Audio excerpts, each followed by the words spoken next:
Welcome, everyone, to the first episode of Lifesciences podcast. I'm extremely excited to introduce my first guest. This individual I've known for many, many years. He is a senior leader in the dental industry. Riley Nick is here to join us and talk about what it was like for him when he came back into Canada after being in Asia and trying to get into the dental industry. He has spent 20 years now building his career. He's got lots of pearls of wisdom to share, that's for sure. He's now a senior leader in the dental industry. He's been extremely successful. And I welcome you, Riley, to share everything that you know with individuals and what you think is happening here now in the industry, and to share your tips and things that you believe are happening. Welcome. Well, thanks for being a guest on the Life Sciences Professional Podcast, Riley. And my pleasure, Linda. You know, the purpose of the podcast is to really, engage other individuals from the life sciences industry with professionals like yourself with tips and experiences that you've had, and to share that with others. And this is actually our first podcast, so I'm really excited that it's you. Oh my God. Yeah. A little bit of pressure on the shoulders. Yeah. We'll see how we do. Yeah, especially, we've known each other for so many years. I think the first time I met you was you were a manager director, I think, at Straumann Dental. And then, over the years, you've had some other leadership positions. So we'll talk about that and where you are currently. So, Absolutely. Let's just dive right in and start chatting about your pearls of wisdom that you can share with others about the dental industry and what you've learned along the way. That would be great. Well, one of the pearls is to dive in, right? Yeah. Sometimes you just got to dive in. Yeah, exactly. So before we get started, if you don't mind sharing some information about yourself, your education, a bit about your background, and some personal information. There's more to each of us than just our work, right? It's about our families, our hobbies, and those sorts of things. So if you don't mind sharing, that'd be great, Riley. Yeah, that's true. We are more than just our work, although sometimes it certainly feels like our work controls us sometimes, but we try not to let that happen all the time. Yeah. Born and raised in Winnipeg, Manitoba. Education is a poli-sci and Catholic history, so not your traditional route to get into the healthcare medical field, dentistry. So there's many paths that we can all take in life. So I took the one less traveled, I guess, or more meandering. I spent many years overseas, places like Korea, Taiwan, et cetera, over the years. Ended up, while I was in Taiwan, starting out with a Taiwanese physicist and a German radiologist. We started an fMRI company, functional MRI, medical imaging. And so we did that for a few years. Great experience, good travel, really exposed me a lot to, A, business, but B, medical. So early on, I think I realized, that's an area I like, because A, I like to do business, B, it's not to be cliched to say you like helping people. At least I hope it's not cliched yet. So it's a great combination. Upon arriving back in Canada, 2005, 2006, it's been a while now. I looked to do MRI, but I quickly realized, when you're in Canada and you have a single payer government system, conducting business can be quite the ordeal, quite the minefield as a person starting a new company. And that's where things like dental really started to, you could be in the healthcare field. It has a huge element to being private. So it's a great opportunity to work in, great opportunity to grow a career in. And I think I realized that, Linda, really quickly, how good dental is. And as you can see, 15 plus years later, dental. Married, 2 kids. One daughter's in mechanical engineering. The other one is just in the process now of looking at schools in grade 12, about to get out. So you asked me about hobbies and what I do for fun. Well, I guess I better figure it out over the next few months, because they're gone. So in all seriousness, hiking with the wife, stuff like that. But I always enjoy a good drink and some poker with friends, stuff like that. Always challenge the brain all the time, I guess. So, that's a little bit about myself, Linda. Oh, that's great. And So tell us about dental and sort of how you ended up in dental. It's not like going from MRI and then, coming to Canada and getting into dental. Sort of how did that happen and why Straumann? Yeah, I think in a way, like anything in life, there's a little bit of fortune in it. I don't think I landed back in Canada after all those years and said, "Oh, I got to be in dental." Didn't quite be as analytical as that. What happened was really when I was looking for work, I realized that healthcare of some kind, medical, dental, was very appealing. But when you got two kids to feed, you think about you'll do anything. But I tried to stick to my guns. And what I realized from my experience in MRI, Linda, although it's different, it's similar. Sales cycle could be longer, right? So you build up a certain skill set about building a funnel, maintaining it. And I found it applied to implant dentistry, right? You just can't walk into an office and get a sale. So as I started looking into these areas in dental, it kind of jived for me.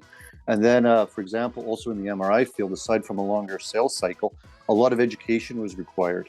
So we would sell equipment, whether it was to a major manufacturer or to a university hospital, for example. But then we'd have to follow up courses, training them how to use the product. We'd bring in guest speakers so that they could show their experience from Europe, what they're doing.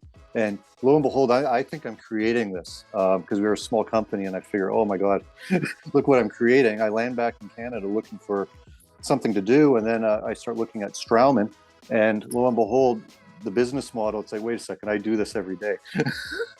So that's, in a nutshell, why dentistry appealed to me and why Straumann specifically did.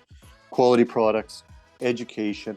It also fed into the business aspect I like of working with people, growing businesses. I admit I like the thrill, excitement of closing a big sale. And I also, we'll get into the conversation later about management and hiring and all that kind of stuff. But on that ground floor level, I love that experience of doing that. And, it just kind of suited. So unbeknownst to me, what I had been doing in the medical field with a very small company translated very well into the dental field. And hence, it was a no-brainer for me. And you went into sales and then you progressed into management within Straumann, correct? Yeah. Correct. And so from a hiring perspective and building out your team, and you did a fantastic job doing that with Straumann, as I know. What were some of the things that you saw that top performers did that separated them from other salespeople? Yeah, so what I find, again, back to cliches, right? Yeah. You hire, you take your time and you hire well, right? We can talk about firing, whatever, another day. But really digging in and doing that great job and assessing somebody early on. Forgive me, Linda, what did you... Yeah. So I was asking, what things do you see from top performers that separate them from other salespeople? Yeah. So in terms of the best and the top performers, it's not necessarily the volume of work or volume of hours they do on it. It's their ability to learn, and not just the X's and O's of a product that they're selling, but the environment that they're selling it in. Do they know people very well? Can they prioritize? Do they know what's important? Do they only see the problem in front of them? Or have they got the bandwidth to also have a funnel being developed on the other side, to do more than one thing? Not at the same time, but to have a plan moving forward, a couple levels. So, I've got the business I'm working on today, the meetings I have this week, but I also have to start feeding things in the next week after that, or the next months after that. So can a person prioritize? Do they actually know what's important? I think that prioritize, sometimes that could be functionality, right? Oh, I got to do this today and that next month, right? But do you really know what's important? And do you know where your business is best heading? That's a different skill set, and that's very difficult. Difficult as a manager to differentiate those two things with somebody you're trying to hire. A lot of people can do X and O or know this and that, but do they know how it's relevant? How does it apply to the customer? Other things I look for is a balance in a person. Can they balance a customer's interest and the company's interest?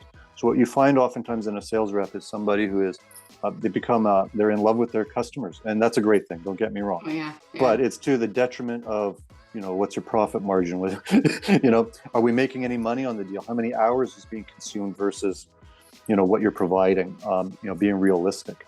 So, somebody has to be firm. The company has certain goals, targets, margins, these things, the metrics that they need to achieve. And I really, when I'm looking for somebody, I want somebody who can appreciate that aspect of it. And that's something that you're not going to voluntarily get from a prospective employee. It's something you have to draw out of them to find out if that's, suitable for them. And I think, those are just a couple of things. There is a confidence that also goes with things, a winner's attitude. Somebody who's the fine line between somebody who is friendly or outgoing, but are they doing it in a productive manner? Are they driving their customers' business forward?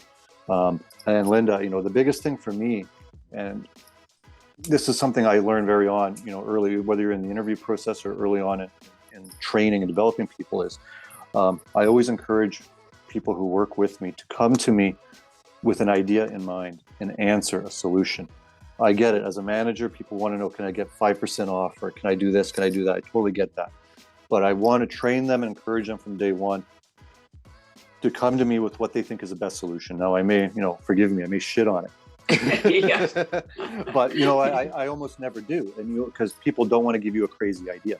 So they actually are forced to give it some thought. And that's the surest way of creating an independent rep, somebody who can think on their own. So that when they come to you, it's more of a discussion, bouncing ideas off each other as opposed to help. Exactly. And it's more rewarding for an employee, right? Yeah. I don't see very many happy employees that are always looking for answers from somebody else. Yeah. So there you go. It's interesting because the one thing that you were saying was, reps that are very customer focused. And when I'm interviewing a lot, sometimes I'll come across candidates that talk like that. They're very, I'm so customer focused. My strengths are my customers. And, when I talk to them about I'll ask questions about their numbers then and about the results. They can't tell me those answers. Yeah. Yeah. And it often is a reflection of them not being very strong salespeople, and where they've gotten off that path and they haven't probably been coached to really do what you're saying, is to really have that balance, right? To build their business in a strong, strategic, effective way so that they're helping the company be profitable. They get, too close to their customers. And I remember having a representative that worked for me when I was a sales manager who couldn't stop evaluations. Like we do a 2-week evaluation with the products, and the products would be left on for a month or 2 months for free, right? Yeah. As opposed to paying the rental fee that was necessary. And she just couldn't take them away from her customer. And meanwhile, and ask them to start paying. Yeah. And that was a representative who really could make that transition, right? To truly being a sales representative. Yeah. and pull herself away. She was very strong clinically, knew the products, but really wasn't a strong salesperson. Make that transition. So it was really interesting. Yeah. It's like you say, if the better you can mine early on in the recruiting process, the better off, the employee potential, the person is, and you are as well. Yeah. It's difficult, but I remember learning that we all learn those lessons, right? I remember very early on, being they call it a wrench runner. All you do is run around from office to office, giving something or giving your time or your knowledge or a tool that somebody doesn't want to buy. You learn very quickly that it's not effective. You want to go there, you want to support, but guess what? The package hasn't been opened yet. You want me to open it, doctor? Now, what are some of the other mistakes that you've seen representatives make in the dental industry? Because, in the dental industry, you're dealing with the direct buyer, right? They're business owners, dentists who are running a business. So you're trying to help them with your products, right? To be more profitable, to build their business, to build their practice. And sometimes you're truly partners in doing that.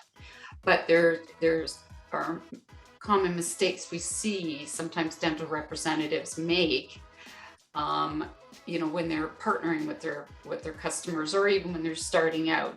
What are some common ones that kind of come to mind that you see happening? Yeah. Well, again, this is probably the most difficult one, and maybe it takes the right person, but it also takes maybe a little bit of time or experience to understand.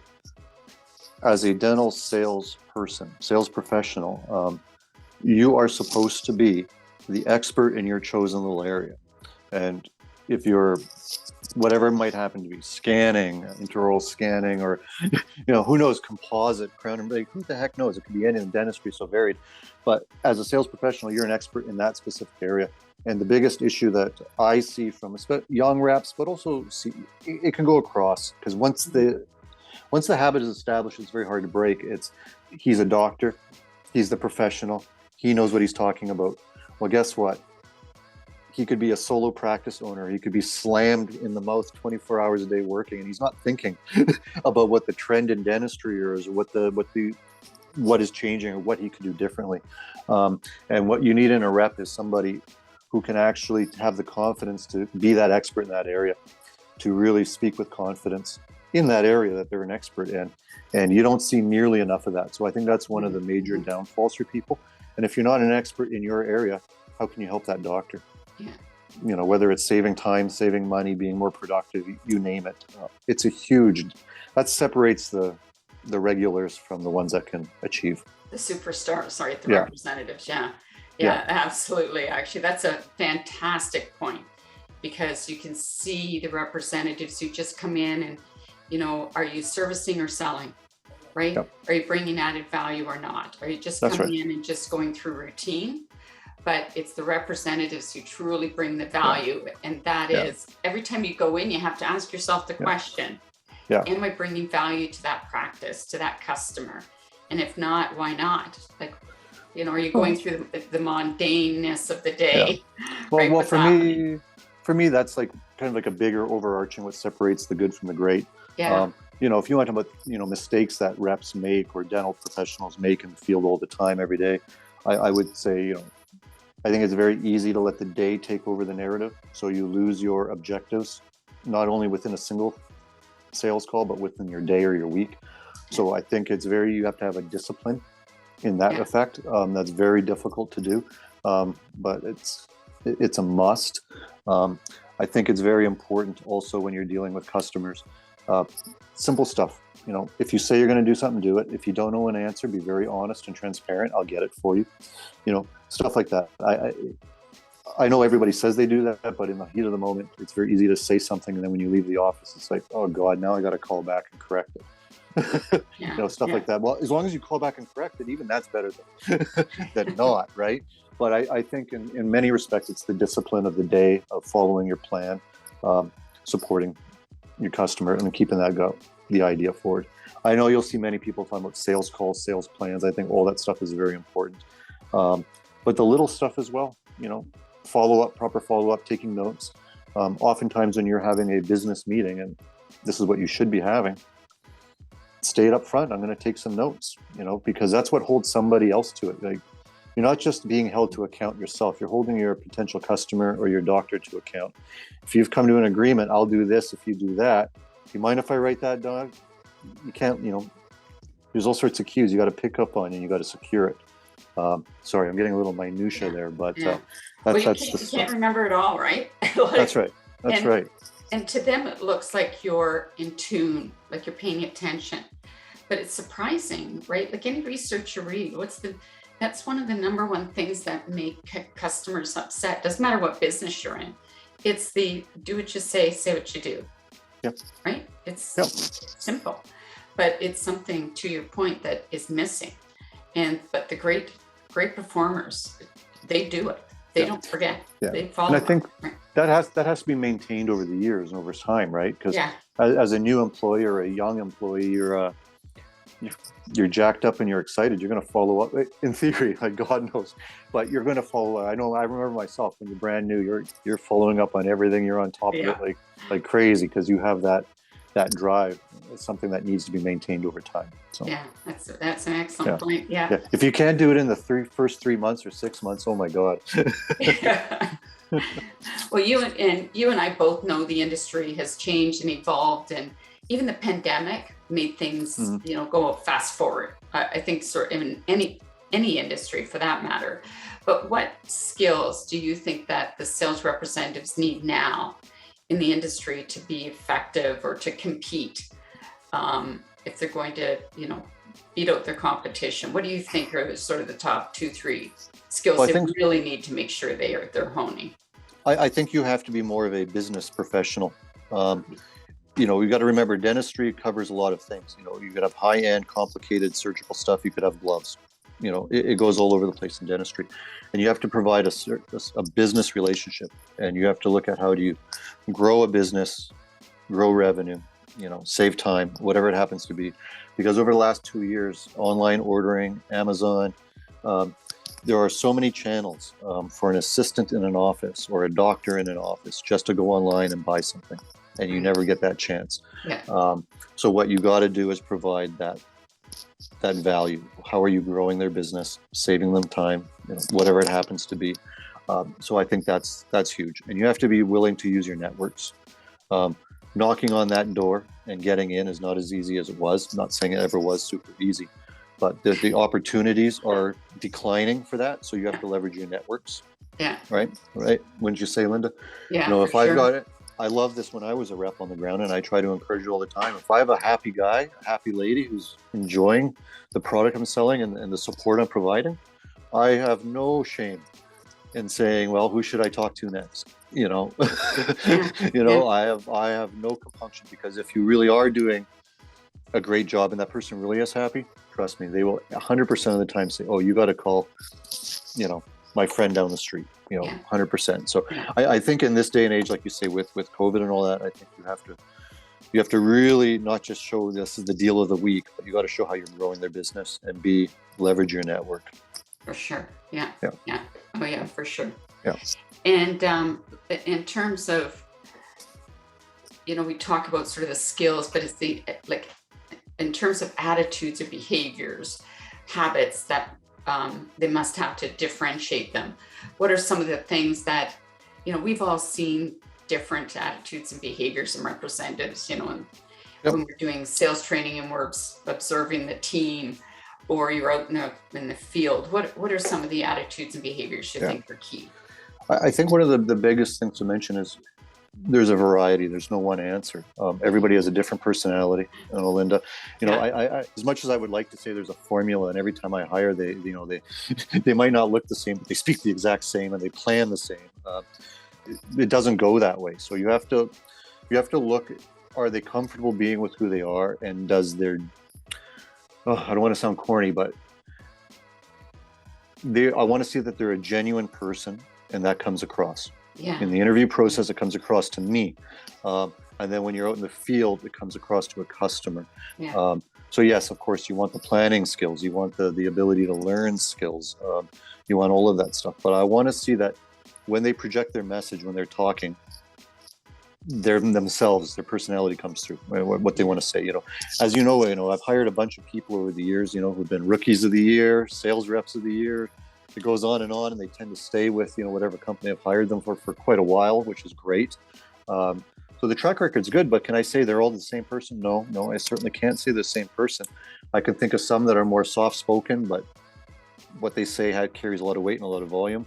I've got ones that are, I'm trying to dial them back. You talk way too much. You got to listen, you got to observe, and you got to pull it in.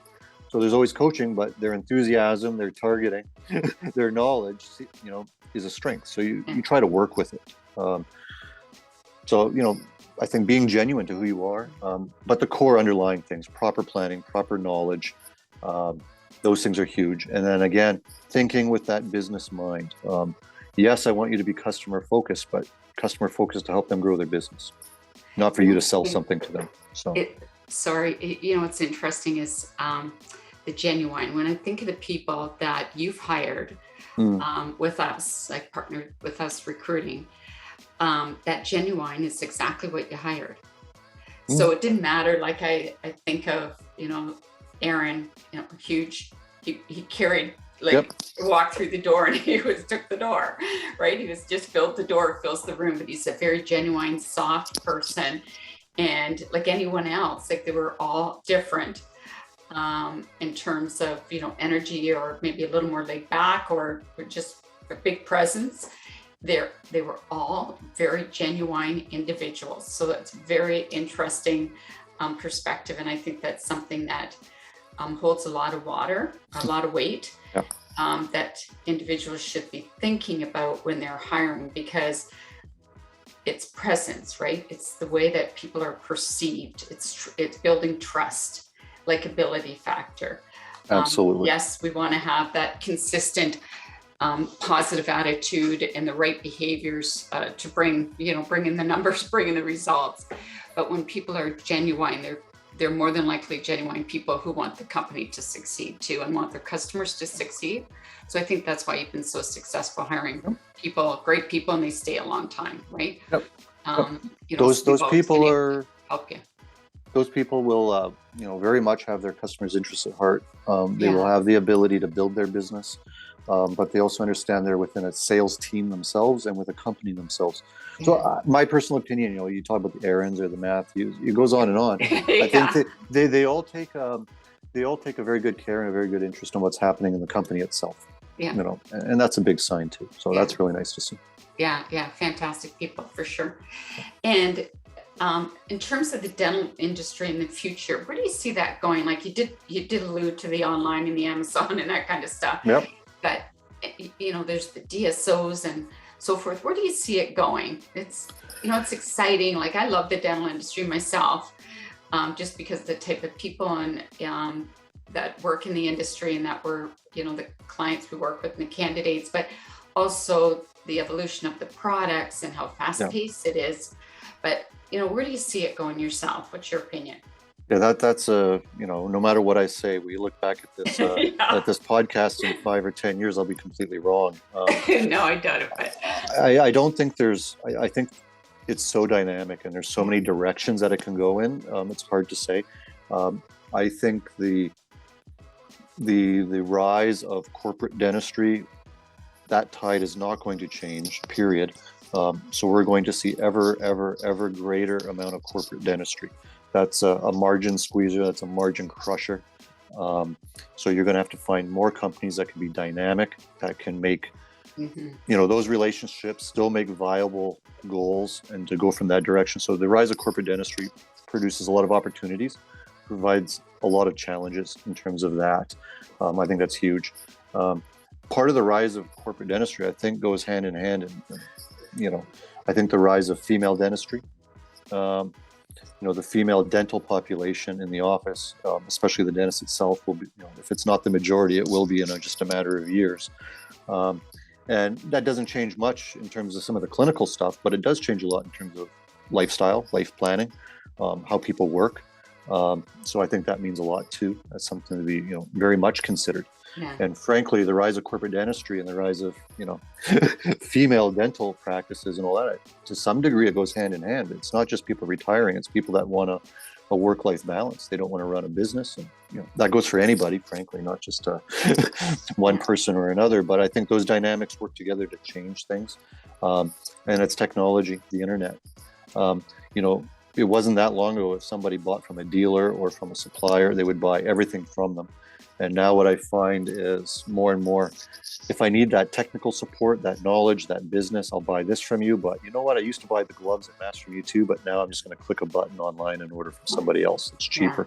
Yeah. So I'm going to go on a little bit longer because it's actually quite important. A lot of younger dentists too, they prefer to do everything on their phones.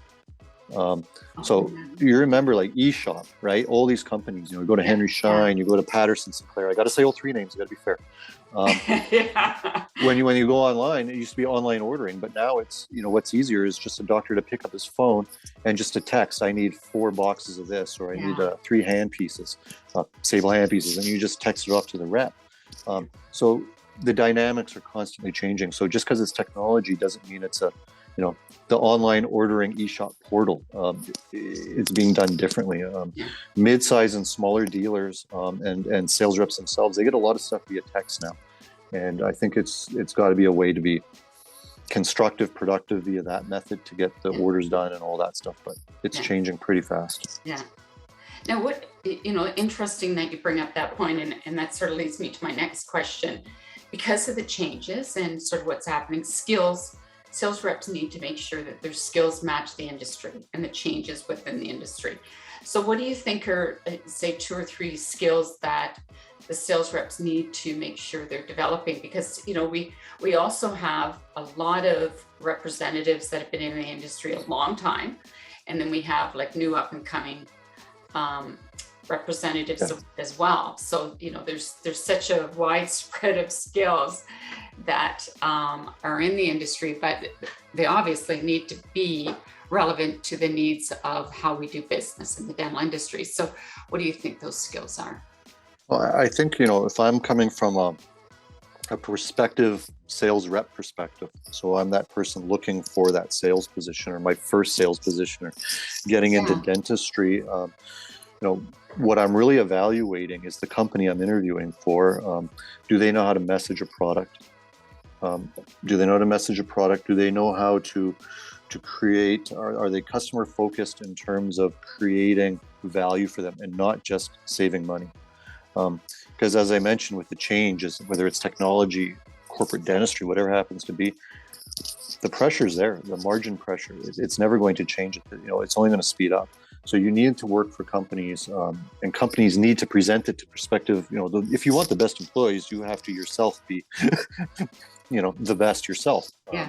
So are you developing the business model? Are you developing the messaging? Are you looking at it away from how you're helping that customer save money, grow business, be more efficient, whatever happens to be?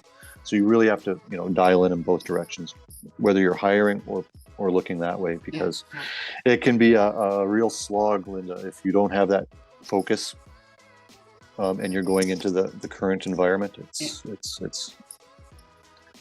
It's transactional, and nobody wants to be purely transactional. Yeah.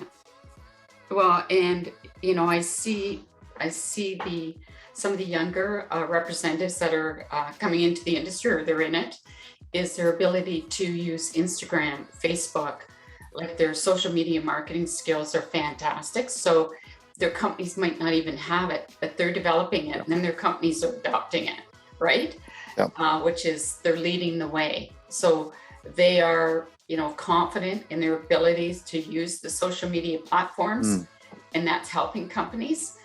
And but they're helping now their dentists, so build their social media, and that's an added value that they're offering. So I've seen that, and there was a rep that we placed with one of our clients, and she started doing that, and I was like, I follow her, I watch her, she's fantastic. I believe I know who you're talking about. Yes, it's but that's the top 1% of that is the model. It's amazing, frankly. But I see very it evolving, and I know there's a senior hygienist who's doing the same thing, working for a company, and she's all over social media, and that's great for her company brand, and she does a lot of education and that sort of stuff too, and she's constantly posting on other things. Well, it's not about her, it's her company.